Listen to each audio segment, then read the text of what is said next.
आज यदि मैं कहने को सब जानते हैं, इसलिए कहना उसमें कोई बुराई नहीं है। यदि राष्ट्रपति देश का हाईएस्ट पेड एम्प्लॉई है, हम टैक्स भी देते हैं 3.25 लाख रुपया महीना, लेकिन जो मिलता है उसकी सब चर्चा करते हैं कि आपको तो 5 लाख मिलता है और जितना बचा उससे अधिक तो हमारे अधिकारी और उन सबको मिलता है।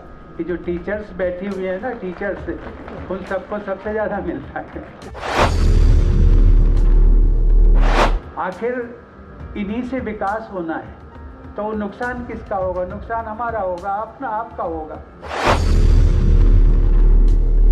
देश 'ਚ ਸਭ ਤੋਂ ਜ਼ਿਆਦਾ ਤਨਖਾਹ ਰਾਸ਼ਟਰਪਤੀ ਦੀ ਹੁੰਦੀ ਹੈ। ਦੇਸ਼ ਦੇ ਰਾਸ਼ਟਰਪਤੀ ਤਕਰੀਬਨ 5 ਲੱਖ ਰੁਪਇਆ ਮਹੀਨਾ ਤਨਖਾਹ ਲੈਂਦੇ ਨੇ।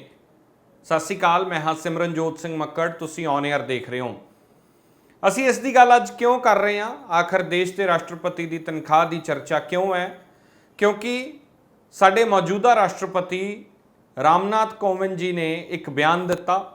ਬਿਆਨ ਦੇ ਵਿੱਚ ਉਹਨਾਂ ਨੇ ਕਿਹਾ ਕਿ 5 ਲੱਖ ਰੁਪਇਆ ਤਨਖਾਹ ਜ਼ਰੂਰ ਹੈ, पर 3.25 ਲੱਖ रुपया मैं टैक्स ਦੇ ਵਿੱਚ ਦਿੰਨਾ। 3.25 ਲੱਖ रुपया ਰਾਸ਼ਟਰਪਤੀ ਦੀ ਤਨਖਾਹ ਦੇ ਵਿੱਚੋਂ ਟੈਕਸ ਦੇ ਵਿੱਚ ਚਲਾ ਜਾਂਦਾ ਔਰ ਪਿੱਛੇ ਬਚਿਆ ਕਿੰਨਾ, ਔਰ ਜਿੰਨਾ ਬਚਿਆ ਇੰਨੀ ਤਨਖਾਹ ਤਾਂ ਟੀਚਰਾਂ ਦੀ ਵੀ ਹੁੰਦੀ ਹੈ। ਔਰ ਉਹਨਾਂ ਨੇ ਕਿਹਾ ਕਿ ਟੈਕਸ ਭਰਨਾ ਚਾਹੀਦਾ ਔਰ ਟੈਕਸ ਦੇ ਸਿਰ ਤੇ ਹੀ ਦੇਸ਼ ਚੱਲਦਾ ਹੈ। ਹਾਲਾਂਕਿ ਉਹ ਇੱਕ ਤਰੀਕੇ ਦੇ ਨਾਲ ਟੈਕਸ ਭਰਨ ਨੂੰ ਲੈ ਕੇ ਪ੍ਰੇਰਿਤ ਕਰ ਰਹੇ ਸੀ, ਪਰ ਜਿਸ ਤਰ੍ਹਾਂ ਉਹਨਾਂ ਨੇ ਬਿਆਨ ਦਿੱਤਾ ਤਾਂ ਉਸ ਬਿਆਨ ਤੋਂ ਬਾਅਦ बहुत चर्चा हुई, क्योंकि देश के राष्ट्रपति इस तो पहला कोई भी होण उन्होंने कदे भी अपनी तनख्वाह का जिक्र नहीं किया, तनख्वाह की गल नहीं की, कितना टैक्स भरते हैं उसकी गल नहीं की। तो रामनाथ कोविंद साडे राष्ट्रपति ने उन्होंने जो ये गल की तो बयान सुनने वास्ते लोगों के विच एक दिलचस्पी आई। तो पहला तुहानूं सुणाउने आ कि देश के राष्ट्रपति रामनाथ कोविंद ने की कहा। सरकार किसकी है? अरे जिसने टैक्स दिया है, जो टैक्स देता है। आज यदि मैं कहने को सब जानते हैं, इसलिए कहना उसमें कोई बुराई नहीं है। यदि राष्ट्रपति देश का हाईएस्ट पेड एम्प्लॉई है, तो वो टैक्स भी तो देता है। हम टैक्स भी देते हैं 3.25 लाख रुपया महीना,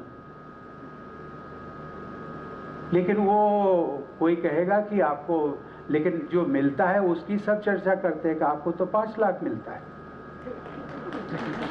कि उसमें से हर महीने 3.25 लाख निकल जाता है, बचा कितना? और जितना बचा उससे अधिक तो हमारे अधिकारी और उन सबको मिलता है। कि जो टीचर्स बैठी हुई है ना, टीचर्स, उन सबको सबसे ज़्यादा मिलता है। मैं इसकी बात का उल्लेख केवल इसलिए कि ये जो टैक्स पेड हैं, आखिर इन्हीं से विकास होना है, तो नुकसान किसका होगा? नुकसान हमारा होगा, अपना आपका होगा।